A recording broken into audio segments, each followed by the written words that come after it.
Hi folks, welcome back to World of Tanks with the mighty Jingles. Going through the Tank Destroyer entries for the replay contest once again.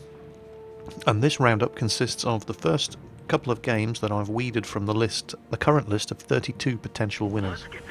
So the 4 games that you're going to see tonight were originally marked as potential winners, but after going through all of the current potentials, these are the first 4 that I've cut from the list. So there's 28 more games I still have to weed through to find a winner, although I have a couple of very, very strong potentials at the moment.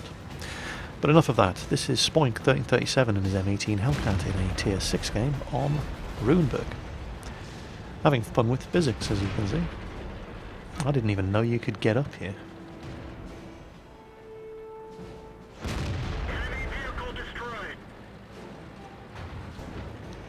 And it's not a terrible spot for a Hellcat. Depends on the game you're in, of course. It does allow you to basically fire with relative impunity, because the only part of the Hellcat that actually has any armour on it is the gun mantlet. Now, in a Tier 6 game like this, you can get away with that, because a lot of the guns that are going to be firing at you through this window won't be able to penetrate your gun mantlet. In a Tier 7 or a Tier 8 game, this isn't such a smart place to be, because gun mantlet will know there are lots and lots and lots of tanks that are going to be on the enemy team that will be able to penetrate you regardless of which part of your tank is exposed in this window. But notice it protects both your flanks. There's usually a big old fight, and if you check the map you can see up there they've got a KV-1S. There he is.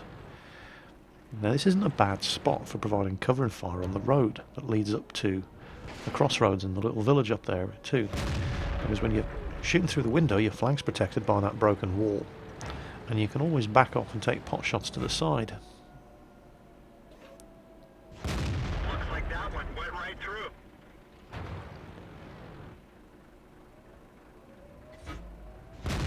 He's gone. There's his 3rd kill. Is that Panzer IV still? Yeah, he's still holding up the advance on the corner there.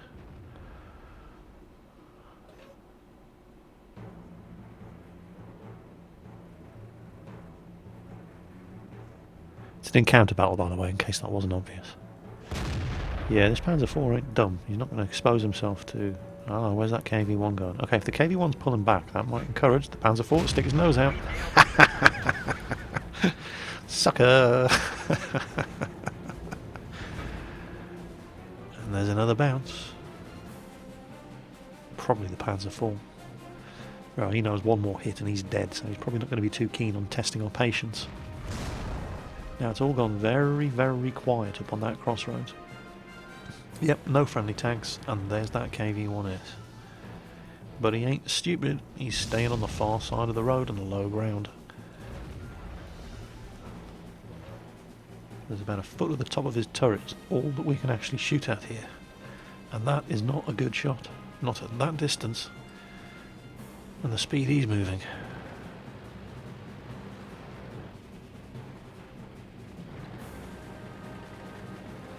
Spoink has a bit of a derp moment here, because he's managed to get up here okay, but he has a bugger of a time getting down. Oh, that Panzer IV is still there. Not anymore, right. Now, he's going after that KV-1S. Well, watch the trouble he gets himself into. In fact, I'll speed this up, because he ends up getting stuck here for quite a while. And has a absolute bugger of a time getting himself out.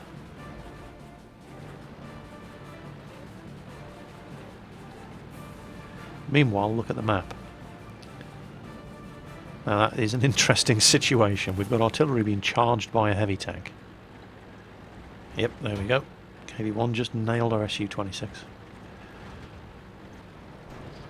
And our KV-1, now that Spoink is free, has found himself the filling in a KV-1 and medium tank sandwich, but Spoink, what he would doubtless love to get up there and get stuck in, has got this KV-1S to deal with. So, problem solved. Now, KV-1 should be on the road. There he is. 3001H as the medium tank. And we've got a tier 4 light tank. Let's check, what is he?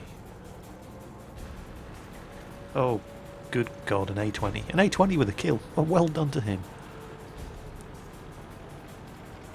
But still, he is just an A20. That's gotta hurt. Either of these two guys can one-shot kill him.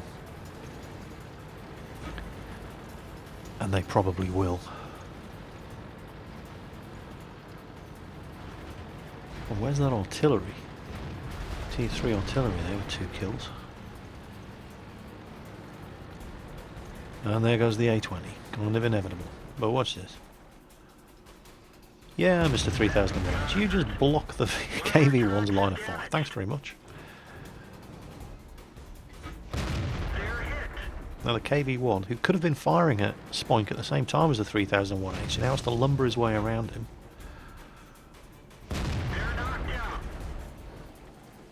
These guys aren't feeling quite so brave now, are you?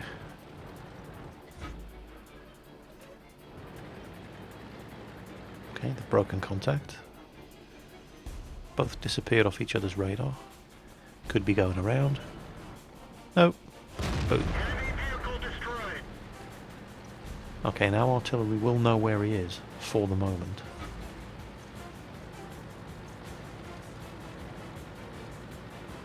And the Hellcat, with its 13mm of armour and open top configuration, is an easy kill for artillery. Watch this drive-by shooting. And he makes it look easy. So that was Spoink 1337 racking up a cricket score in his M18 Hellcat on Ruinberg. Vartrines sent in, I hope I got your name right by the way, Vartrines sent in this great T49 replay. Not many T49 games got sent in.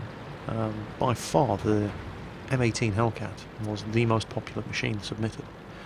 There were a couple of T49 games, and the thing about the T49 is that watching a T49 game, watching a good T49 game is always entertaining, because this thing is just so fast, and it has such a rapid-firing 76mm gun.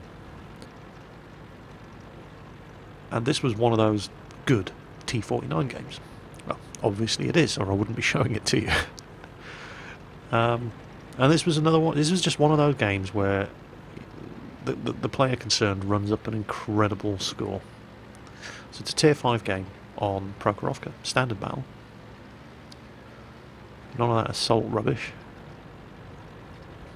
And this is from patch 8.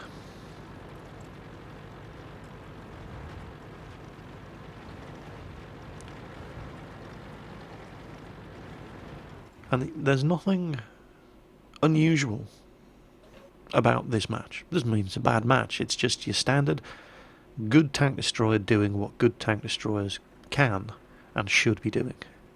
So he's in your typical tank destroyer sniping spot on top of the hill. Enemy team managed to not get around here in time. We nailed it bad. Gives him a commanding view of the battlefield. He's got a scout tank up in front of him. Enemy armor is destroyed. Panzer 38T down there doing a decent scouting job. Not trying to engage these guys, he's just sitting there spotting them. But he's not quite far enough forward, although he couldn't get any further forward than that with a Panzer 4 in the way. And now he's moving. And there is obviously more than just that Panzer 4 has come over the Northern Railway line crossing. But Vartrines knows that as well, and there they are. That's gotta hurt. Panzer 38's moved into a better spotting position, more targets lit up. Oh, foolish Stug. Stug with a dirt gun. Crossing the middle of an open field. Oh, that's not going to end well. And he set him on fire. So there's his second kill. Now there was that an AMX 40 over there? 38. So take care of the threat to the Panzer 38 because he's your eyes and ears. And there we go. And now finish off the KV-1.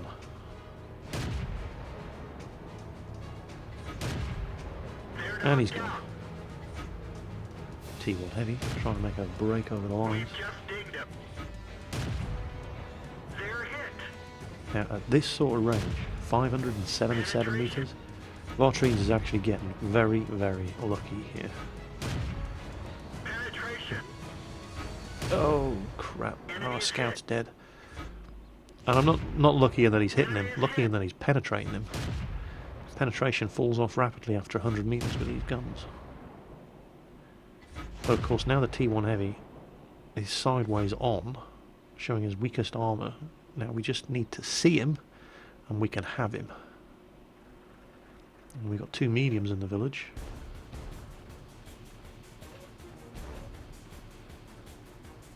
But they don't show any sign of being in any kind of hurry to move forward. So Vartrines is probably at some point, yep, here it is, he's going to have to make a move for himself. And there's the T1 Heavy. Looks like the M4 spotted him.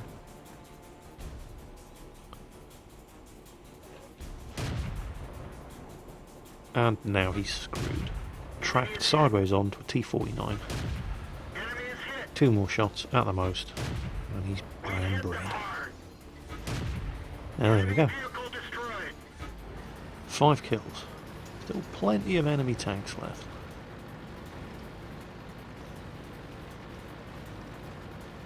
And you know, even if he did have to spot that T1 Heavy for himself, the T1 Heavy's turret turns so slowly and the gun is just not very accurate at all, and the T49 is so fast, he could probably have just circled him to death. Although you do need to be careful. Oh, Marder. No, he's facing the wrong way anyway. You do need to be careful with these American turret tank destroyers, and just remember that despite the speed, these things are not scout tanks. The turrets turn very, very slowly. So if you're going to try circling, you need to be real sure that the guy you're circling has a turret that turns just as, if not slower than yours. Otherwise you can get yourself in serious trouble. Took a hit from the lee there, blew our tracks off. Well, and we're very well aware of the fact that there is tier 4 artillery in play. Vartrines uses his... and there it is. He used his repair kit to get his tracks up, and that was probably a very wise move.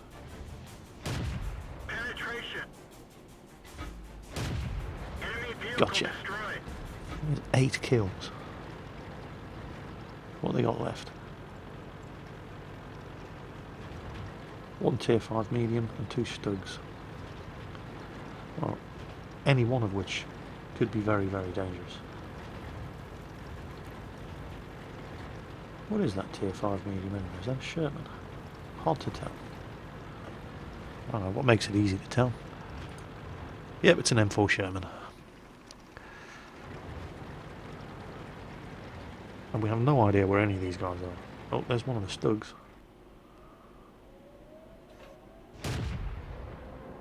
And he doesn't seem to have a clue where we are. Not even pointing his gun our way. In fact, he just seems to have spotted us around about now.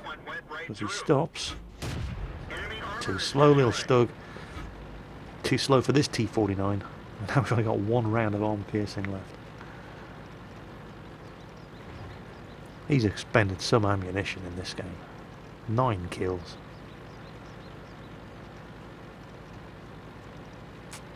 Oh, it's a T49 on the enemy team, not another Stug. My mistake. He's done alright though. 3 kills. T49s in this game, we've got 13 kills between them. Or 12 kills between them even, my mistake. And then we win by capping, just as artillery's about to get bum raped by that other T49. So that was Vartrines. Running up 9 kills in his T49, just doing what a good T49 player is entirely capable of doing on a map like this with a team like this. So, well done Vartrines, well played. This is Cruel from the Southeast Asian server in his AMX 50 Fox 155 French Tier 10 tank destroyer. It's a obviously Tier 10 game here on port.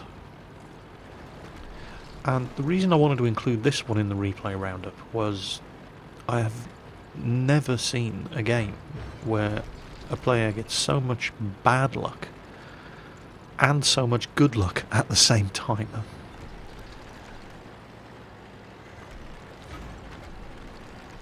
So he's come down to this side of the map to defend against the usual medium tank rush.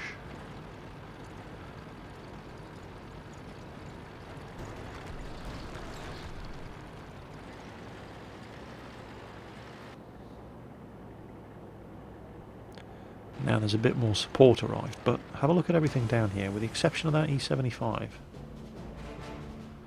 there's an IS-3 who's now heading the other way. Everything down here is French.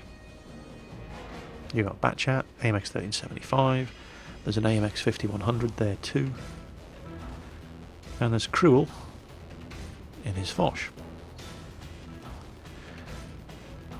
And this does not give me a warm fuzzy feeling, because there's a very, very real danger when you're in this sort of situation, trying to defend a position with French tanks. What if you all run out of ammo at the same time?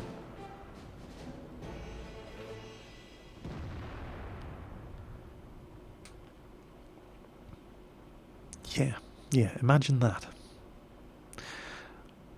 Well, this isn't too bad actually, because if that Batchat or the AMX 5100 or the 1375 all have to retreat to reload, Cruel hasn't fired a shot yet, so he can cover them. But he's got an even longer reload than these guys, with the exception of the AMX 5100.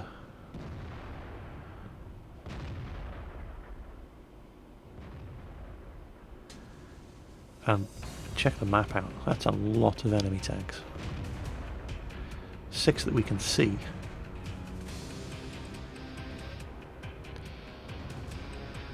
And they get an artillery support. Okay, our artillery nails their IS-3. The AMX 5100 is apparently sick of living. Sitting in the open like that.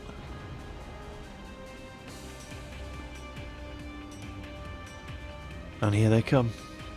Mediums of scented blood in the water. There's an M48 coming around. The Batchat is totally screwed. So we get one hit into the M48 and leave him on 24 health. And then... oh, you've got to be kidding. You absolutely cannot afford, in any French autoloader, more so the ones that have limited clips, like this, 3 shots, you cannot afford one of those shots to miss or bounce or just fail to do damage. And 2 of them did. That was so no. And now he's got to sit here for the best part of a minute waiting to reload.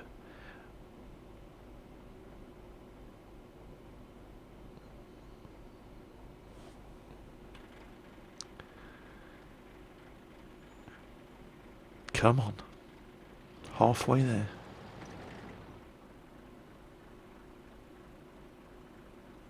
Now the question is,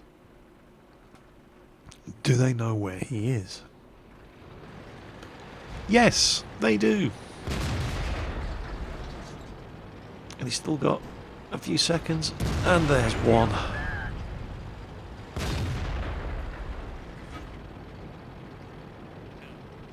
Got him. 1 shot left.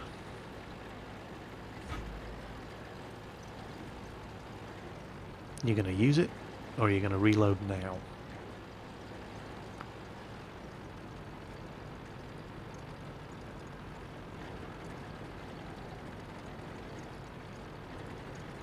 Now what you're about to see happen is just unbelievable. It's not that IS-3.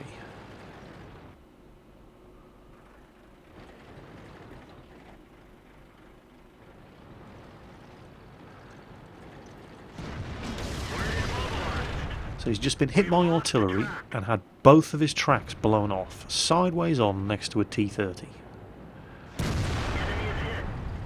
He's got 1 shot, he hits the T-30 with it, artillery fires again.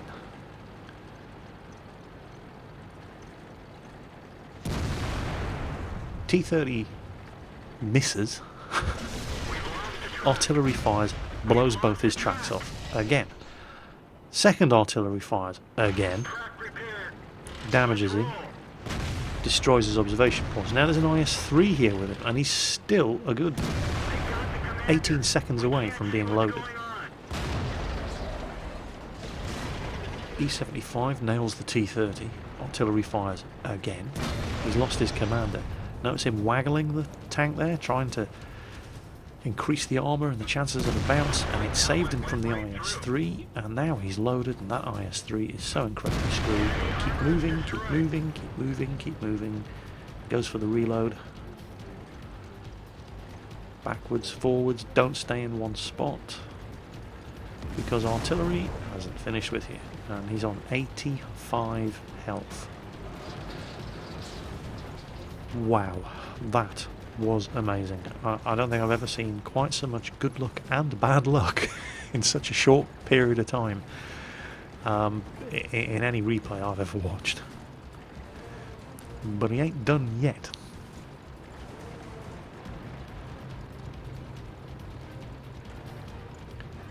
Now he's still reloading, and that T-62 of ours is completely AFK. One of our tier 10s, totally AFK. And he reloaded just too slow to be able to hit that T-54. Well, as long as the T-62A is alive, he's spotting targets for us. Oh, could have been. Could have used a kill on that AMX-50. But we'll hit the KV-4 instead. And check out that. Look at that hero in the artillery. Nailed them both. I'd love to have seen the game from that Lorraine 155's perspective. Speaking of artillery, yeah, you know the story, here it comes. Now we've got one shot left. T-54, well, we don't have enough firepower to take him out in one shot, so it's going to have to be in company with the rest of the team.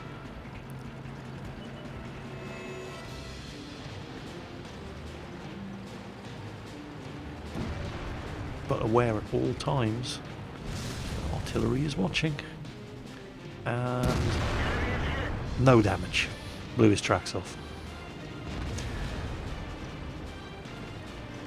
And Cruel is once again completely useless for the next minimum of 40 seconds.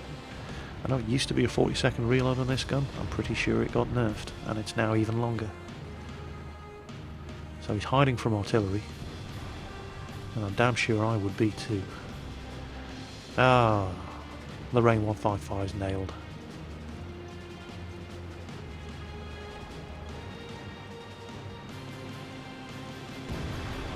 And the IS-3 finishes off the T-54, and we're completely unable to help. And then, of course, enemy artillery again.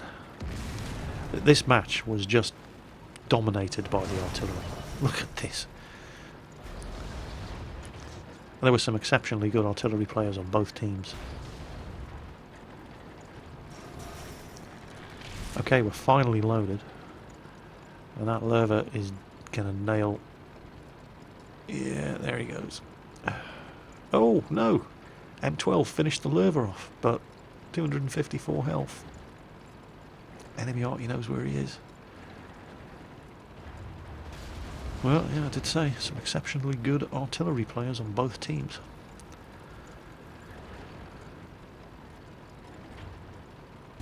Now, 3 shots, 3 enemy artillery. Surely we've exhausted our supply of shitty luck.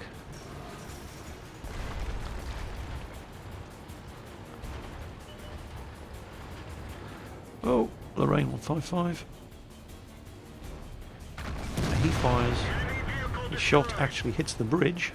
This is a good spot to be in if you're worried about artillery. Underneath that bridge.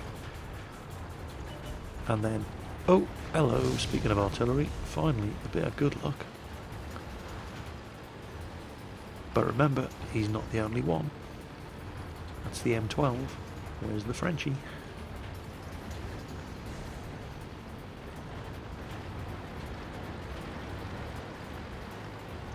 And as long as you stay under this bridge, You can keep him spotted for our artillery.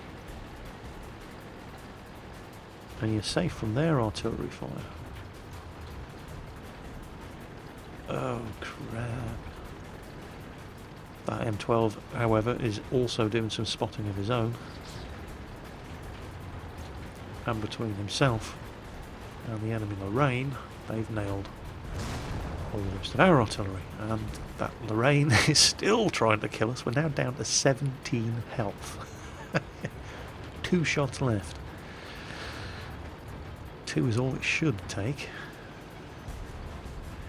But we've all seen games where Object 704s have to hit Hummels 3 times in order to actually get a damaging, killing shot on them.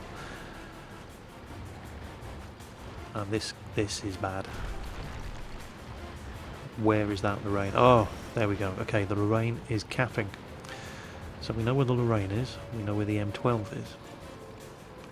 And we're a lot faster in this thing than the M12.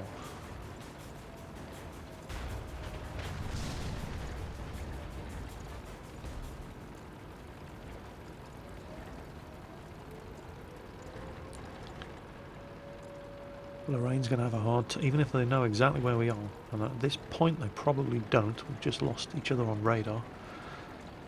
The Lorraine would have had a hard time firing over all these warehouses to hit us.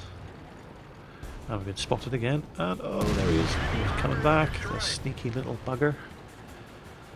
Now, 1 shot. We can each 1 shot kill the other.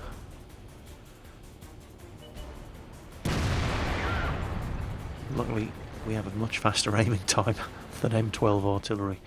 So that was Cruel in his AMX-50 Foch 155, having some of the most rotten and yet at the same time amazingly good luck I can never recall seeing anybody have in the same game in World of Tanks.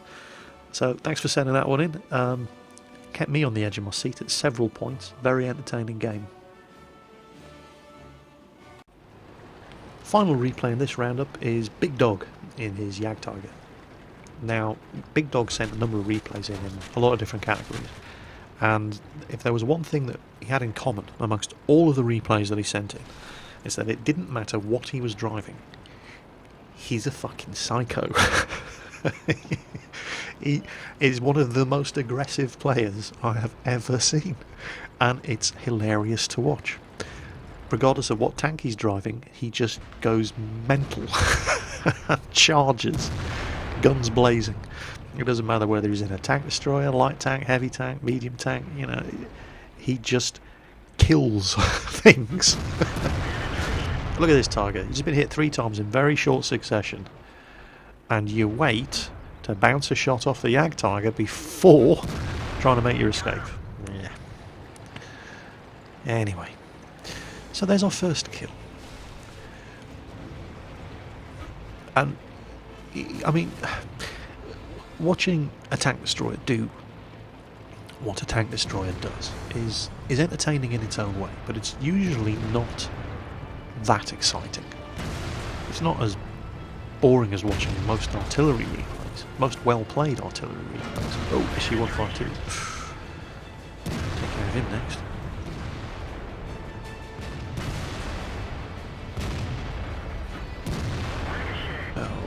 Shade. Aye. I can't tell what gun he has from this range.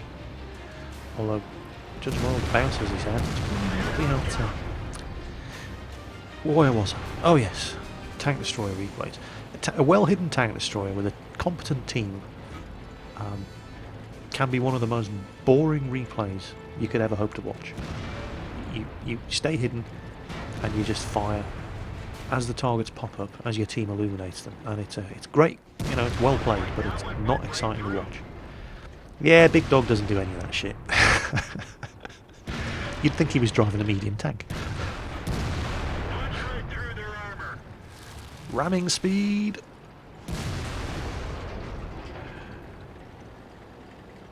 IS-8 gets him. Yeah. I mean, I've had a couple of games like this in my Jagdtiger, although I don't generally go out of my way to play my Jagdtiger like this. Kill number 3. bases being capped.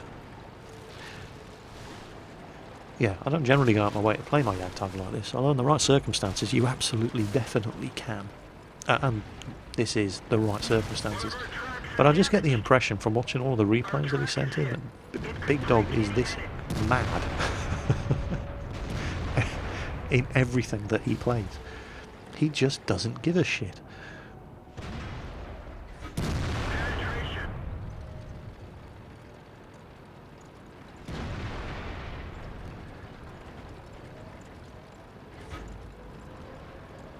It's as if he's some sort of, mild-mannered accountant by day. But by night, he's sitting down in front of the computer and he loads up World of Tanks and he turns into a fucking demon. Oh, that was unlucky. He was obviously thinking, yeah, I should probably go back and reset the cap. And then that Object 704 just drifted into view. And he's like, oh, should I? Shouldn't I? Should I? Too late.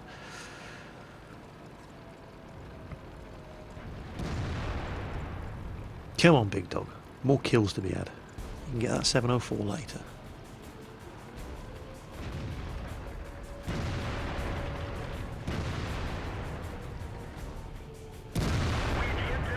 So you didn't go for the easy kill at ELC. Since it was pretty bloody obvious that the ELC... Well, you can one-shot kill the ELC. And his gun from the front is not going to hurt a Jagdtiger. But the IS-3, you need to kill him as fast as possible because he can hurt us. So, made the right choice, went for the right target. And where's that bloody 704? There he is. Oh, hello. So, there we go. Big Dog in his Jagdtiger. 6 kills. I mean, I'm tempted to say only 6 kills, but, 6 kills is great. It's just I've been spoiled from watching these replays where people are getting 8, 9, 10, 11, 12 kills in a game. It's getting to the stage now where I'm watching a game where somebody only gets 6 kills and I'm just thinking, yeah, nothing special. Yeah, and you need to slap yourself and just bring yourself back to reality. Yeah, 6 kills is special. That's why they give you a medal for it. But it wasn't about the kills, it was about the way he got them. He just didn't give a shit. And you're going to be seeing more of Big Dog in the future. I have a couple of his replays and they're all entertaining. He just doesn't care. So that's it for the current crop of replays from the Tank Destroyer section of the contest. There'll be more to come tomorrow. Possibly even 2 videos tomorrow. I want to try to push as many of these out of the way as I can in order to give you the runners-up and the winner, and then we can start looking at maybe the light tanks, maybe the artillery, maybe the mediums, and get this competition ended one way or the other. So, as always, take care on the battlefield, and I'll catch you next time.